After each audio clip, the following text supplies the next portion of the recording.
அஸ்ஸலாமு அலைக்கும் வரஹ்மத்துல்லாஹி வபரகாத்துஹு.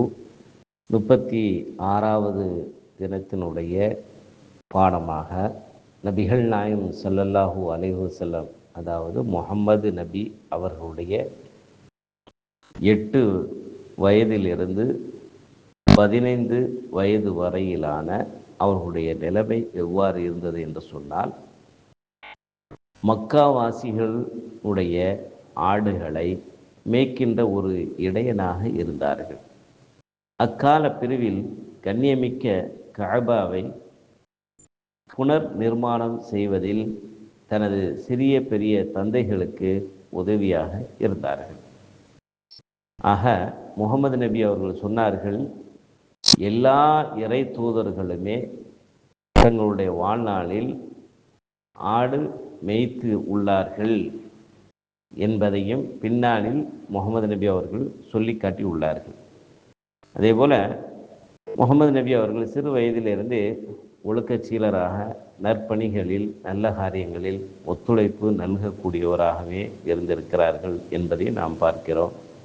காபத்துல்லாவை புனர் நிர்மாணம் செய்யும் பொழுது மக்களோடு மக்களாக இவர்களும் அந்த கட்டுமான வேலைகளில் உதவிகரமாக இருந்துள்ளார்கள் என்பதையும் நாம் கவனிக்க முடிகின்றது. அடுத்து அவருடைய 15 வயது முதல் 23 வயது வரை உண்டான காலகட்டத்தில் முஹம்மது அவர்கள் தனது பெரிய தந்தையாகிய அபு தாலிப் அவர்களுடன் வியாபார கூட்டத்தில் பங்கு கொண்டார்கள். அவர்கள் ஷாம் தேசத்திற்கும் சிரியா நாட்டிற்கு மக்காவிற்கும் இடையே வியாபாரம் செய்வதற்காக தன்னுடைய தந்தையோடு பயணம் புறப்பட்டு சென்றார்கள். வழியில் சில சம்பவங்கள் நடந்து அதெல்லாம் இன்னொரு சந்தர்ப்பங்கள் நாம் விரிவாக பார்க்கலாம். நாம் இந்த தொடரில் முகமது நபி அவர்களை பற்றிய சுருக்கமான வாழ்க்கை வரலாறு தான் நம்ம பார்க்க இருக்கிறோம். அதனால் 15 வயசுலேருந்து 23 வயது வரைக்கும் நபி அவர்கள் ஷாம் தேசத்துக்கும் மக்காவுக்கும் இடையில் வியாபார நிமித்தமாக அவருடைய பயண போக்குவரத்துகள், வியாபார யுத்திகள் நீதியாகவும் நேர்மையாகவும் மக்களால் பரவலாக பேசப்படுகின்ற அளவுக்கு நேர்மையாக முகமது நபி அவர்கள் வியாபாரம் செய்தார்கள் என்பதையும் நாம் பார்க்க முடிகின்றது அவருடைய வரலாறு. பிறகு 23 வயதில் இருந்து 40 வயது வரை இந்த இடைப்பட்ட காலகட்டம் எப்படி இருந்தது என்று சொன்னால், குறைஷி குலத்தினுடைய உயர்ந்த வம்சத்துக்காரியான பணக்கார செல்வ சீமாந்தியாகிய ஹதீஜா பின்த் குவைலித், ஹதீஜாவுடைய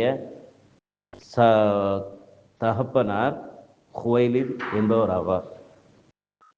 நபி அவர்களுடைய நேர்மையை பார்த்து கேள்விப்பட்டு விதவையாக இருந்த ஹதீஜா அம்மையார் அவர்கள் தங்களுடைய பொருட்களை, வியாபார பொருட்களை எடுத்து சென்று வியாபாரம் பண்ணி லாபம் ஈட்டி வருவதற்காக அவரிடத்தில் பொருட்களை கொடுத்து அனுப்பினார்கள் முஹம்மது ஸல்லல்லாஹு அலைஹி வஸல்லம் அவர்களுடன். இவர்கள்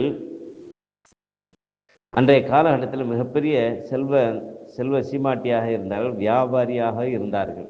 ஏன்னா ஒரு பிரதேசத்தில் மொத்தமாக வாங்கி இன்னொரு இடத்துல மொத்தமாக அதை விற்பனை செய்யக்கூடியவர்களாக ஹதீஜா அம்மையார் அவர்கள் இருந்தார்கள்.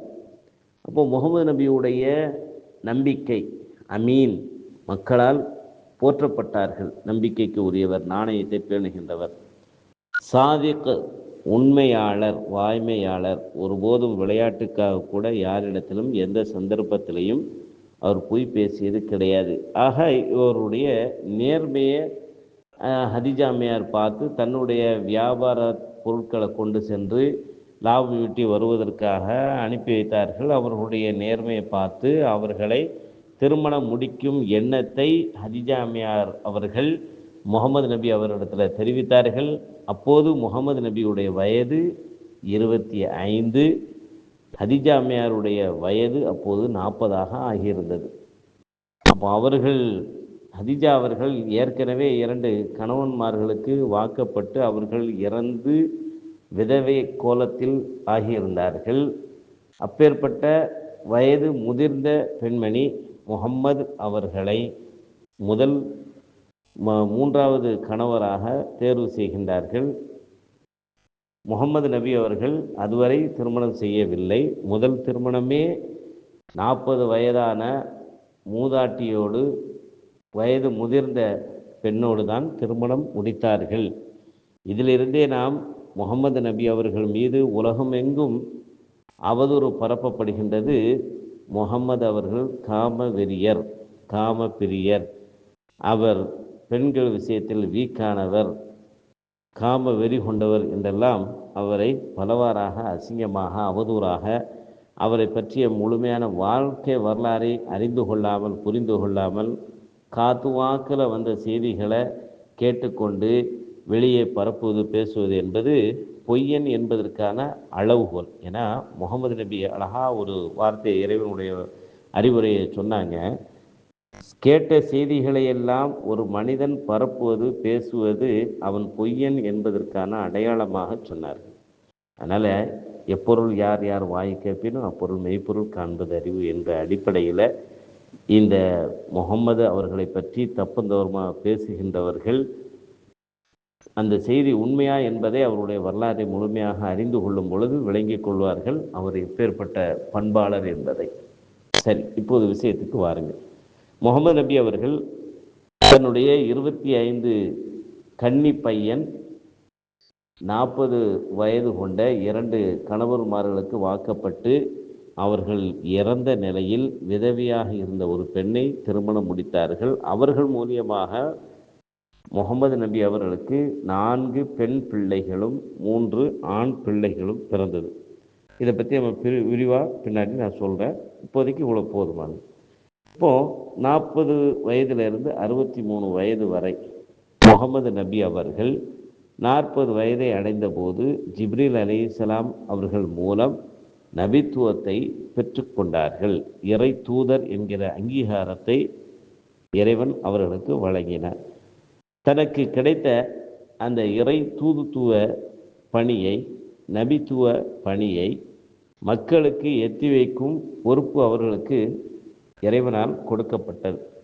தனது சமூகத்திற்கு ஏகத்துவ கொள்கையை, ஓரிரை கொள்கையை எத்தி வைத்தார்கள், எடுத்துரைத்தார்கள். தனது சமூகத்திற்கு ஏகத்துவத்தை, ஓரிரை கொள்கையே உண்மையான வணங்குவதற்கு தகுதியான இறைவன் என்பதை எடுத்து சொன்னதோடு அதன்பால் அழைத்ததோடு இறைவன் அவர்களுக்கு வழங்கிய தூது செய்தியை, வேதமாகிய அல் குர்ஆனை அந்த சமூகத்திற்கு எடுத்துரைத்து அதன்பால் அவர்களை அழைத்தார்கள். அல் குர்ஆன் என்ற வேதமானது ஏகத்துவம், ஓரிரை கொள்கை, சமூக நீதி, சமாதானம் மற்றும் சமூக நலனின்பால் அழைப்பதாக இருந்தது. மேலும் முகமது நபி அவர்களுடைய கல்வி எவ்வாறு இருந்தது என்று சொன்னால், முகமது நபி அவர்களுக்கு எழுதவோ வாசிக்கவோ தெரியாதவர்களாக இருந்தார்கள். ஏறக்குறைய உம்மி என்று சொன்னால் தாயை சார்ந்து இருப்பவர். அதுபோன்று எழுத படிக்க தெரியாத நபியாகத்தான் முகமது அவர்கள் இருந்தார்கள். அவர்கள் சிறு பருவத்தில் மக்காவிற்கு வெளியே சென்று வாழவில்லை. எனவே நாட்டிற்கு வெளியே உள்ள அனுபவத்தை அவர்கள் பெற்றிருக்கவில்லை. எனினும் தனது தூது செய்தியை கூடுதல் குறைவின்றி முழுதாக எத்தி வைத்தார்கள், முழுமையாக எடுத்துரைத்தார்கள். அல் குர்ஆனிற்கும் நபி மொழியிற்கும் இடையில் கலப்படத்தை ஏற்படுத்தவில்லை. நபி அவர்களுடைய சொல், செயல், அங்கீகாரங்கள் ஆகியவைகள் சுன்னத்து நபி, நபியுடைய வழிகாட்டுதல் என்று ஒன்று சேர்க்கப்பட்டது. இது அல்லாஹிற்கான, அல் குர்ஆனிற்கான விளக்கமாக நபி அவர்களுடைய உரை ஆகியிருந்தது. அதுபோல முகமது நபி அவர்களுடைய வாழ்க்கையை தெளிவுபடுத்துவதாக அது ஆகியிருந்தது. முகமது நபி அவர்களுடைய திருமண வாழ்க்கை, 25 வருடமாக ஒரு மனைவியுடன் திருமண வாழ்க்கையை நபி அவர்கள் வாழ்ந்தார்கள்.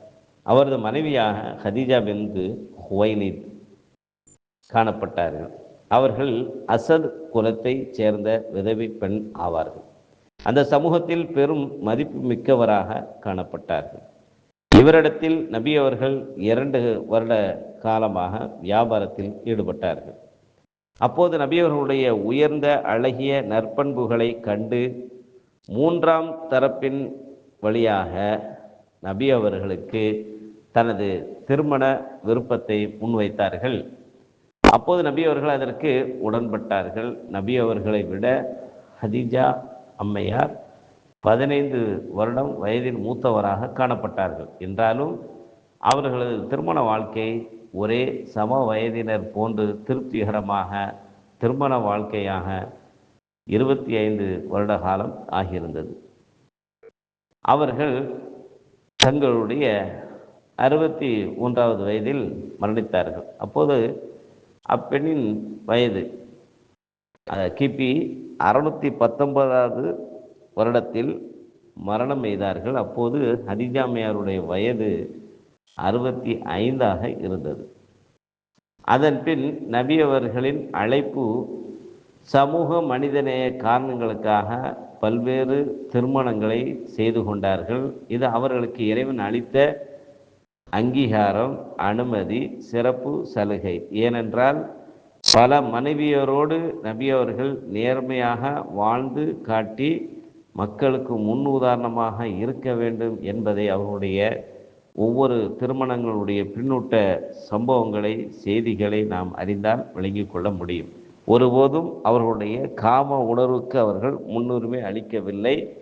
சமூக சீர்திருத்த காரணங்களுக்காகவே பல்வேறு சமூகங்களுக்கு மத்தியில் இணைப்பை, பிணைப்பை ஏற்படுத்துவதற்காக அவர்கள் யாரையும் பிரித்து விடாமல், யாரையும் மட்டம் தட்டாமல் சமச்சீரான வாழ்க்கையை வாழ்ந்து காண்பித்தார்கள்.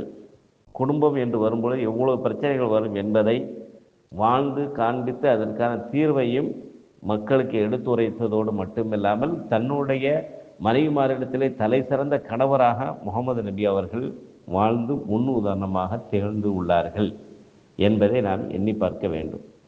அவர்களுக்கு முகமது ஸல்லல்லாஹு அலைஹி வஸல்லம் அவர்களுக்கு ஹதீஜா என்ற பெண்ணுடன் திருமணம் முடிந்து அமைதியான வாழ்க்கையை மேற்கொண்டார்கள். அவர்கள் மூலியமாக 4 பெண் பிள்ளைகள், ஜைனப், ருக்கையா, உம்மு குல்சூம், ஃபாத்திமா என்று 4 பெண் மக்களும் 2 ஆண் குழந்தைகள், காசிம். இவர்கள் காசிம் என்ற ஒரு பையன், அவர் தன்னுடைய 2வது வயதில் மரணமடைந்தார்கள். நபி அவர்கள் அடுத்து அப்துல்லா என்ற இன்னொரு குழந்தை, இவர் தன்னுடைய 4 வயதில் மரணமடைந்தார்கள். நபி அவர்கள் தனது குடும்பத்தினுடன் காலத்தை கழித்ததுடன் மட்டுமில்லாமல் வீட்டு வேலைகளையும் கவனித்து வந்தார்கள். தனது ஆடைகளை தானே தைப்பவர்களாக, காலணிகளை செப்பனிடுபவராக, சரி செய்பவராகவும் குழந்தைகளையும் நல்ல முறையில் கவனித்து வளர்த்தார்கள், ஆளாக்கினார்கள். மேலும் தங்களுடைய 35 வருடம் கழிந்த நிலையில் அவர்கள் அதிகமாக தனிமையை விரும்பினார்கள். அதனால் ஊருக்கு அப்பால் இருந்த ஹிரா என்ற மலை குகையில் சென்று தனிமையில் இறை தியானத்தில் ஈடுபடக்கூடியவர்களாக இருந்தார்கள். அந்த ஹிரா என்ற அந்த குகையானது ஜபல் நூர் என்ற பெயரை கொண்ட மலையின் உச்சியில் இருக்கக்கூடிய ஒரு குகைதான். அங்கிருந்து காபா என்ற கட்டடத்தை அங்கிருந்து கண்ணால் காண முடியும். அவ்வளவு தொலைவில் உள்ள அந்த இடத்தில் இருந்து முகமது நபி அவர்கள் தனிமையில் இறைவனை தியானித்தார்கள். மக்களுடைய நிலைகளை கண்டு அதை சீர்படுத்தக்கூடிய யோசனைகளில் ஆழ்ந்து இருந்தார்கள். நபி அவர்கள் தனது மனைவிமார்கள் ஹதீஜா அவர்கள் மீது அதிக பாசம் கொண்டவராக இருந்தார்கள். அன்றைய காலகட்டத்தில் மரியம் அலைஹிஸ்ஸலாம் போன்று, அதாவது ஈசாவுடைய தாயார் மரியமை போன்று பரிசுத்தத்திற்கு பேர் போனவர்களாக சிறந்தவர்களாக காணப்பட்டார்கள் என்பதை நாம் அவருடைய வரலாறில் பார்க்க முடியும். இன்னும் அவர்களை பற்றிய விரிவான செய்திகளை பின்னொரு நாட்கள் நம்ம பார்ப்போம். இது வரைக்கும் நபியுடைய வரலாறை சுருக்கமாக நம்ம பார்த்துருக்குறோம். இப்போ அவங்களுடைய இறை தூதுத்துவ பணி எந்த வருடத்திலிருந்து ஆரம்பித்தது, நபியாக எவ்வாறு ஆனார்கள், அதற்கு பிறகு அவருடைய பணி எவ்வாறு இருந்தது என்பதை அடுத்தடுத்த வகுப்புகளில் இன்ஷா அல்லாஹ் நாம் காண இருக்கிறோம்.